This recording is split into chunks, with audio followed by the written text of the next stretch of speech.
Hi everyone and welcome back to the garden. It's certainly a cold one here. Now, if you're wondering where part 2 of my winter is coming, overwintering tips video is, that will be coming over the next few days. But I thought I'd mix things up. And whilst that was filmed last weekend, which I thought was the last mildish weekend to get some of my more tender plants inside, I'm glad I did that. Because as you can see behind me, it might not be December yet, but winter is definitely here. We've got snow. Yesterday we had ferocious winds just battling through the garden. I've had a bamboo completely knocked over, covered by a screen. A few other things have been taken down. The snow has obviously had an effect on some of the plants that are outside. Not ideal, but it's rare that we have snow this early. So I thought today I'd put another video in, mix the schedule up a bit, and just show you the effects of the snow, the frost, and the cold temperatures on the garden. Because like I said, most of the tender plants have already gone inside, but there's still some outside that might have been affected a little bit. And my plan later today, hopefully by the time you see this video, is to get my polytunnel built and the ones that need to go inside there brought in. Because although we've had snow and ice, we haven't had any really deep cold yet, luckily. So let's get cracking, I'll show you around the garden.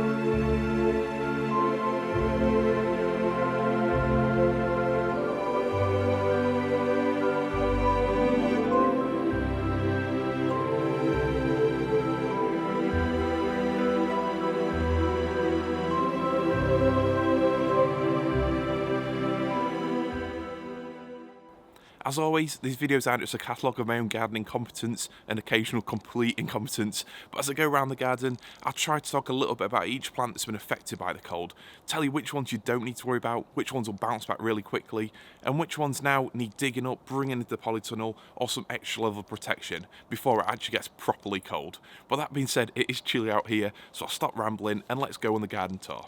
One last thing I will add though, the garden is as I left it last weekend. Because I've been working 6 days this week, I haven't had the daylight time out here to actually get it tidied up. So it's basically as I finished overwintering last weekend, there's piles of leaves, there's plants dotted around the place, but it is what it is. If anything, I think the hurricane level winds yesterday and the deep snow might actually have tidied it up a bit. So as we go around, don't expect a perfectly organised winter wonderland. This is very much a realistic tour and you can see what the plants are like here today. We'll start off then in the usual place, and as you can see this is my small shady tropical border full of really tough exotics. Some that are not quite as tough, like the poor little spider plant that's still in there, but that will take a bit of cold, surprisingly. So as we look around you can see the Fatsia japonica, the leaves, they look discoloured, they're hanging down, but they'll be absolutely fine. They're very tough plants, and the only damage you might see with Fatsias are the new softer leaves basically turning a little bit black.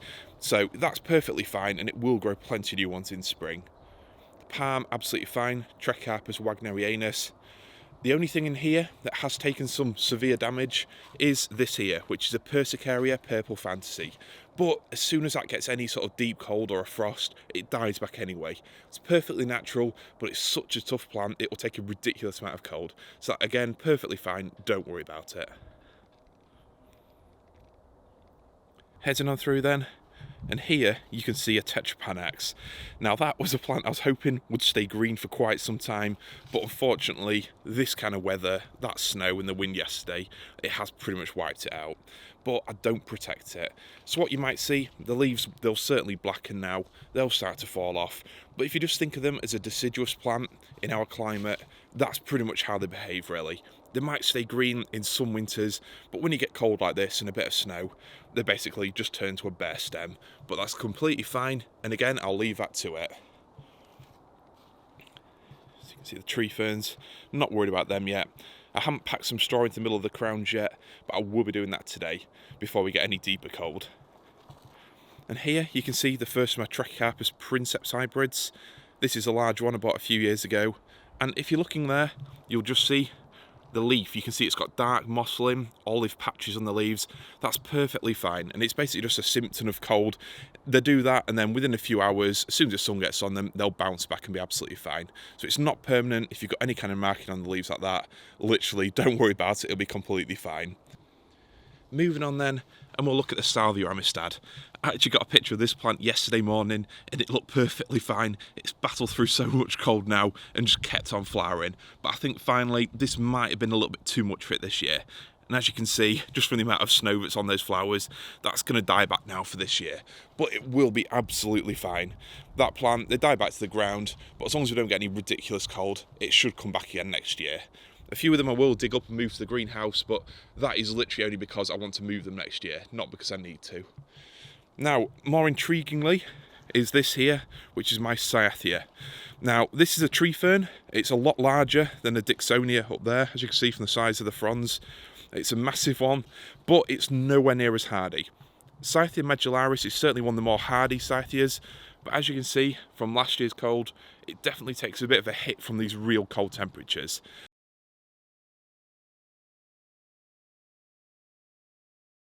Heading through, like I said about the Dixonias, I will be packing that straw into the crowns before we get any deeper cold, but a night dip into freeze and a bit of snow, it should be absolutely fine. Some of my Garvies ready to go inside. These ones aren't quite as tough. And here we see a gigantic mushy mess that is my Xanthodecia Hercules. It's not quite mushy, should I say, but the leaves are certainly wilted, and this is absolutely fine with Xanthodecias. As soon as you see any real cold, they do flop down like this. So this is really made up my mind with this one. I was going to leave it out if we didn't see any real snow or cold before Christmas, but as it's got like this, I'm going to dig it up, put it in a pot and put it in the polytunnel. And that way, that main sort of plant at the base there, that will survive absolutely fine, and it will send out new leaves as it gets warmer. But at the minute, it certainly looks a bit of a mess. Don't worry about it, it should survive it. In reality, they can take temperatures down to -5, -6, I've read, and come back from it. I know I've had small plants take temperatures around -6. They do take a while to come back next year, but it is one of those things. If I can give it a bit of protection, if I can get a bigger plant to start off next year, then I might as well do it. Heading through, another ginger there. So, all the Dixonias, that's another Trachycarpus princeps, they'll be absolutely fine. I don't worry about these kind of temperatures. So let's look at some plants that will be affected.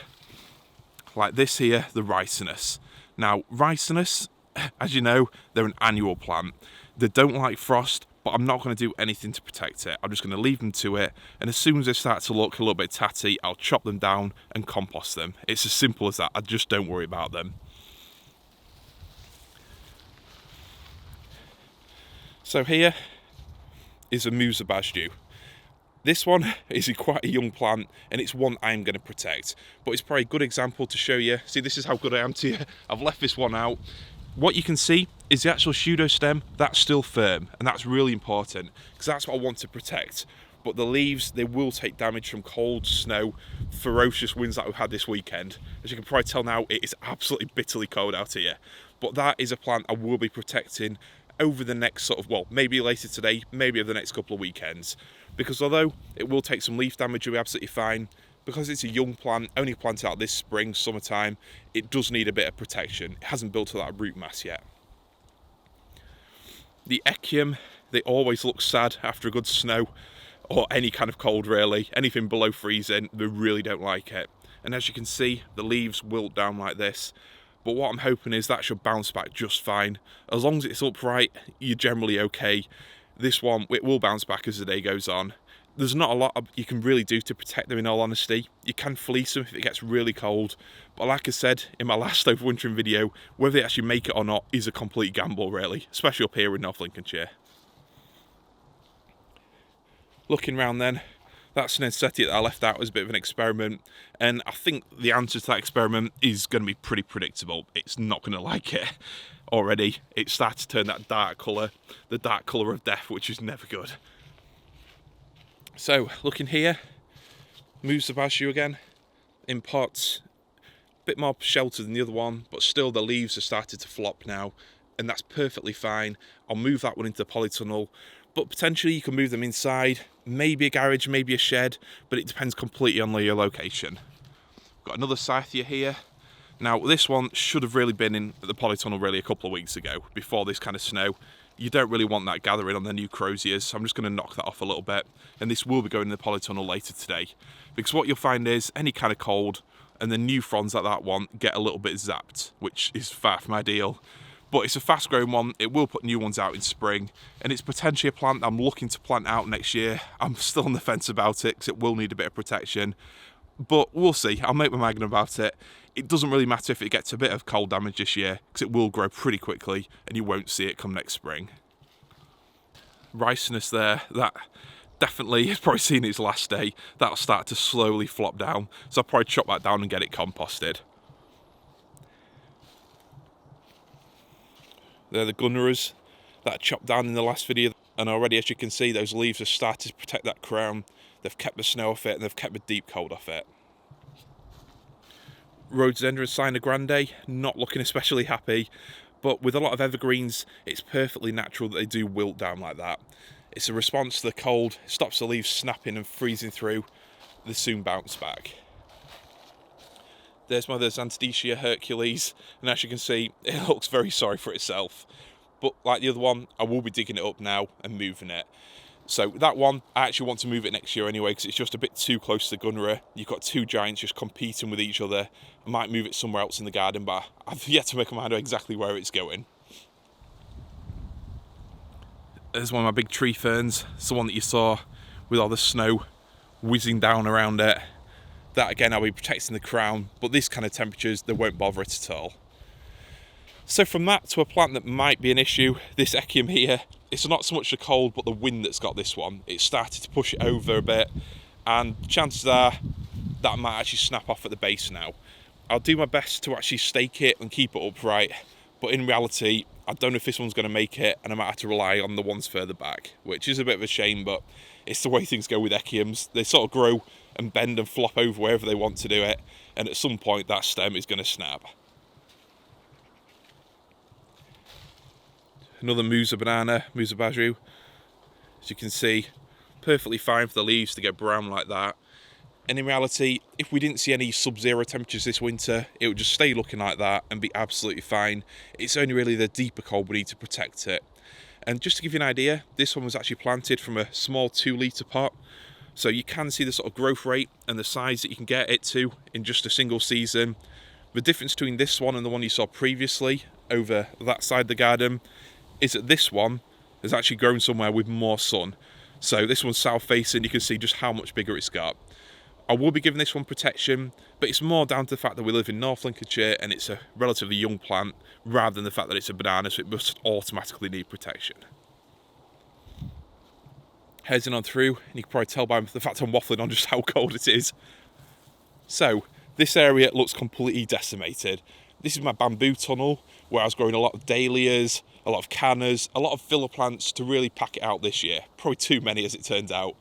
And as you can see, I left a couple of ricinus in, and the wind has completely taken them down.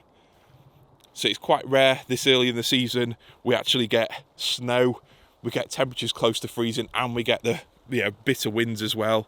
That's what's happened. And again there, another Hedychium gardnerianum, that has survived. It's still pretty much upright, and it's only taken a bit of the same sort of mottling on the leaves. But again, that one will be dug up, brought into the polytunnel. But if you live somewhere milder than North Lincolnshire, someone with well-drained soil, you can mulch it and it'll be absolutely fine in the ground. Some of those small Echiums, they're not going to be happy, but I'm going to leave them in anyway.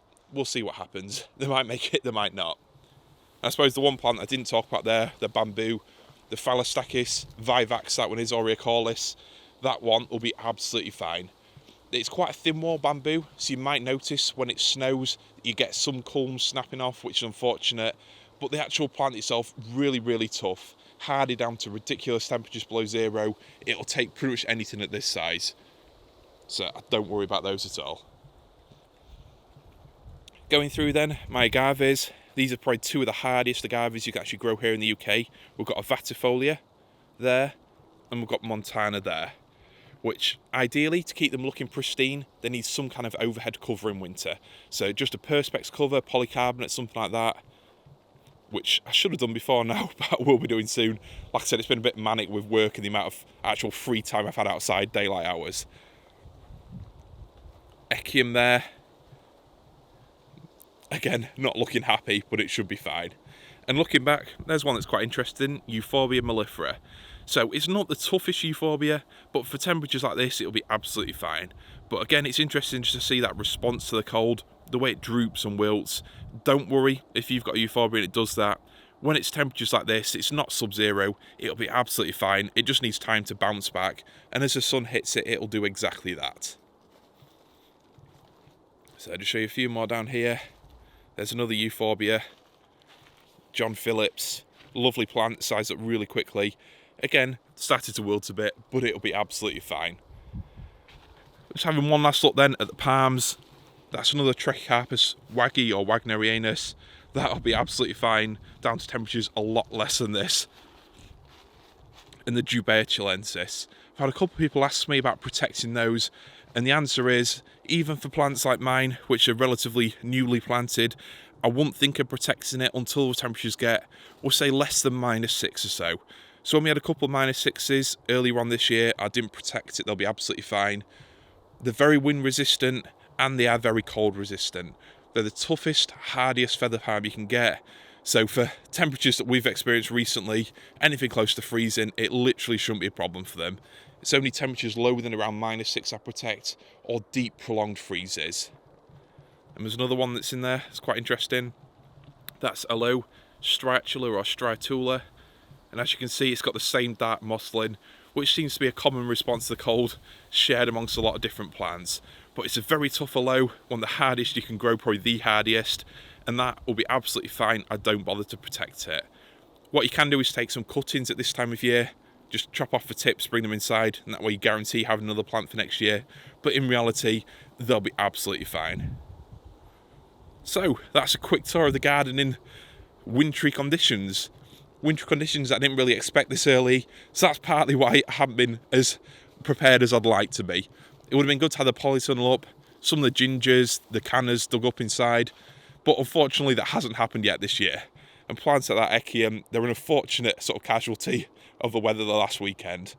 But I hope that the weather hasn't brought too much damage or too much misery to where you live.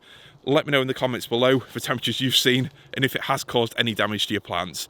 Well, thanks for watching this video, and my next video looking at winter is coming, my overwintering tips for alocasias, colocasias and all kind of houseplants, that's coming very soon. So thanks again for watching, and I'll see you in the next one.